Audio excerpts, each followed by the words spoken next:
Maintenance of facilities.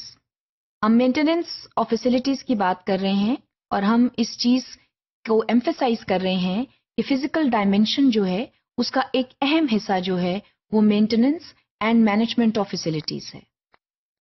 हमने इससे पहले भी मेंटेनेंस ऑफ फैसिलिटीज की बात की है. आइए देखते हैं कि और दीगर तरीकों से हम फैसिलिटीज को कैसे मेंटेन कर सकते हैं. Emergency repairs. इमरजेंसी रिपेयर्स जो हैं इनकी जरूरत तब पेश आती है जब कोई मेजर ब्रेकडाउन हो जाता है. When there is a major breakdown of any facility in the school or any educational institution, it requires emergency repairs. और आम तौर पर ये वहां होता है जहां पर मेंटेनेंस कल्चर जो है वो कम है. इमरजेंसी रिपेयर्स जो हैं इनकी कम से कम जरूरत पेश आनी चाहिए because it reflects a bad maintenance culture. इसका मतलब ये है कि आपने अपनी दी गई सहूलियात जो हैं स्कूल में उनको प्रॉपरली मेंटेन ही नहीं किया है. आपने प्रिवेंटिव मेंटेनेंस का इस्तेमाल नहीं किया. आपने रूटीन मेंटेनेंस का इस्तेमाल नहीं किया जिसकी वजह से नौबत इमरजेंसी रिपेयर्स के ऊपर आ गई है. तो इस चीज का ख्याल रखें कि जब आप अपना एकेडमिक कैलेंडर बनाते हैं स्कूल का तो उसमें आप प्रिवेंटिव मेंटेनेंस और रूटीन मेंटेनेंस को जरूर शामिल करें क्योंकि अगर ये नहीं होगा तो बात इमरजेंसी रिपेयर्स के ऊपर आ जाएगी. और इमरजेंसी रिपेयर्स जो हैं उसमें इस चीज का ख्याल रखें कि ये एक बहुत एक्सपेंसिव ट्रीटमेंट है क्योंकि you do not know what the extent of damages. अगर आपको ये बताया जा रहा है कि एक कंप्यूटर जो है वो ठीक तरह से काम नहीं कर रहा तो उसको फौरी तवज्जो दें और उसका फौरी हल तलाश करें वरना द कंप्यूटर कैन क्रैश. और अगर कंप्यूटर क्रैश हो जाता है you not only lose data but you are at risk to lose the entire machine. So please make sure that such conditions do not appear in your school scenario because then it can lead to further financial loss. So emergency repairs जो हैं इन ये ना हो तो बहुत बेहतर है. इसका मतलब ये है कि आपका जो स्कूल का सिस्टम है वो इंतहाई एफिशिएंट है जिसमें रूटीन रिपेयर्स भी हो रही हैं और उसके साथ साथ इनको अवॉइड भी किया जा रहा है. इसमें एक और चीज बेहद जरूरी है कि क्या आपके पास कोई इमरजेंसी टीम है जो फौरी एक्शन में आ सकती है अगर कोई इमरजेंसी रिपेयर की गुंजाइश निकल रही है. आप चाहे प्रिवेंटिव मेंटेनेंस भी कर लें या रूटीन मेंटेनेंस भी कर लें, एक बात सामने है वो ये कि जब आप इलेक्ट्रॉनिक अप्लायंसेस का इस्तेमाल कर रहे होते हैं या कोई भी फैसिलिटी को इस्तेमाल कर रहे होते हैं तो बाज़ औक़ात इवेंट्स ऐसे हो जाते हैं कि एकदम इमरजेंसी रिपेयर की जरूरत पड़ जाती है जिसको आप फोर्सी नहीं कर रहे होते.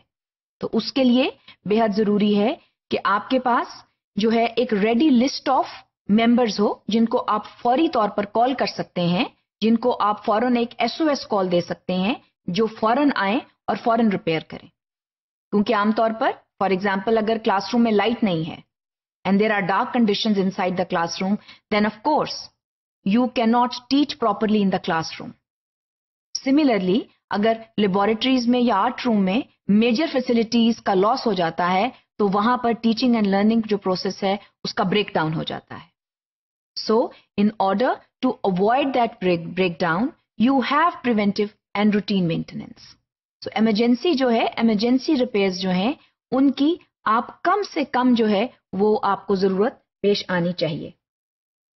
इसके अलावा प्रिडिक्टिव मेंटेनेंस जो है ये भी बेहद जरूरी है. इसका मतलब ये है कि आप ऐसा कंप्यूटर सॉफ्टवेयर इस्तेमाल कर रहे हैं अपने स्कूल में जो आपको आने वाले जो मुश्किलात हैं उनसे आगाह कर रहा है. For example through the computer software आप ये जान जाते हैं कि आपके इतने कंप्यूटर्स में वायरस है और आपने उसको रिमूव करना है. तो ये जो प्रिडिक्टिव मेंटेनेंस है ये भी बेहद जरूरी होती है और इसको भी प्रॉपर तरीके से इसका इस्तेमाल जो है वो जरूरी है. प्रॉपर आपके पास टीम्स होनी चाहिए ऑफ कंप्यूटर इंजीनियर्स जो कि आपके स्कूल में मौजूद हों. और स्कूल या एकेडमिक इंस्टीट्यूशन जितना बड़ा होगा और मैनेजमेंट ऑफ फैसिलिटीज जो हैं याद रखें उतनी ही चैलेंजिंग हो सकती हैं. वो इसलिए क्योंकि जाहिर है जितना बड़ा इंस्टीट्यूशन है उतनी ज्यादा फैसिलिटीज हैं और उनकी मैनेजमेंट और मेंटेनेंस उतनी ज्यादा चैलेंजिंग हो जाती है. तो प्लीज एंश्योर کہ آپ کے جو اسکول ہیڈ ہیں, جو آپ کا ایڈمنسٹریٹو اسٹاف ہے, وہ پراپرلی جو ہے لائنڈ اپ ہے to handle such facilities in the class room and also in the school. اس کے علاوہ یہ چیز بھی آپ کو دیکھنی چاہیے کہ آپ کا جو سسٹمز ہیں, آپ کی جو فیسلٹیز ہیں, وہ ان کا ایج بریکٹ کتنا جا رہا ہے. اگر فیسلٹیز جو ہیں if they are getting old, please think of either repairing them prematurely or removing them and replacing them so that the teaching and learning processes do not break down. That requires an efficient organization and that requires an efficient working conditions within the school.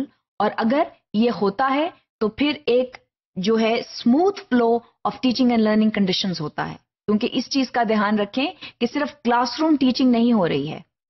جب آپ ایک school کی بات کر رہے ہیں اور جب آپ ایک فزیکل ڈائمینشن کی بات کر رہے ہیں تو آپ بہت سے کلاس رومز کی بات کر رہے ہیں.